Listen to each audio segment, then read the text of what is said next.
അൽഹംദുലില്ലാ വസ്സലാത്തു വസ്സലാമു അലാ സ്വാഹിബിൽ ഹുജ്ജ ലക്കൽ മുൽക്കു വഅലൈക തവക്കുൽ. ഇന്നത്തെ ക്ലാസ്സിൽ സംസാരിക്കുന്നത് സിഹിർ, നാവേറ്, കണ്ണേറ് പോലുള്ള ബുദ്ധിമുട്ടുകൾ ശരീരത്തിൽ ബാധിക്കാതിരിക്കുവാനും ബാധിച്ചവ ഒഴിഞ്ഞു പോകുവാനുമുള്ള നല്ലൊരു ആത്മീയ ടിപ്പിനെക്കുറിച്ചാണ്. ഏതു വിധത്തിലുള്ള ബുദ്ധിമുട്ടാണെങ്കിലും അത് തടുക്കപ്പെടുവാനായി ഈ കർമ്മം ചെയ്താൽ മതി.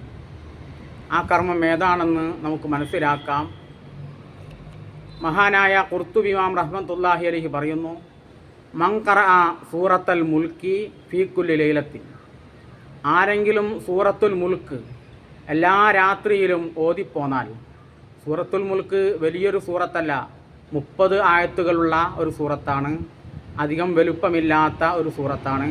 എല്ലാ രാത്രിയിലും കുറഞ്ഞ സമയം കൊണ്ട് നമുക്ക് അത് ഓതി തീർക്കാൻ കഴിയും. ഒരു വട്ടം ഓതിയാൽ മതി. എല്ലാ രാത്രിയും ഒരു വട്ടം ആ സൂറത്തുൽ മുൽക്ക് ഇങ്ങനെ ഓതിപ്പോന്നാൽ ഫലൻ യുസീബഹു ഹറജുൻ, അവന് യാതൊരു ബുദ്ധിമുട്ടും എത്തുകയില്ല. അത്രക്കും മഹത്വമുള്ളൊരു സൂറത്താണ് സൂറത്തുൽ മുൽക്ക്. അത് ജീവിതത്തിൽ കൃത്യമായി ഓതിയാൽ ജീവിതത്തിൽ വലിയ ബറക്കത്തും പുരോഗതിയും ഉണ്ടാകും.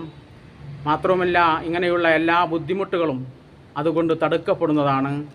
അള്ളാഹു ഈ സൂറത്തിൻ്റെ ബറക്കത്ത് കൊണ്ട് നമുക്ക് ബാധിച്ചിരിക്കുന്ന എല്ലാ സിഹറുകളെയും, കണ്ണേറുകളെയും, നാവേറുകളെയും, മറ്റെല്ലാ പൈശാചികവുമായ എല്ലാ ഇടങ്ങേറുകളെയും ഇതിൻ്റെ ബറക്കത്ത് കൊണ്ട് അള്ളാഹു തട്ടിമാറ്റി തരട്ടെ. വആഖിറു ദഅവാനാ അനിൽ ഹംദുലില്ലാഹി റബ്ബിൽ ആലമീൻ.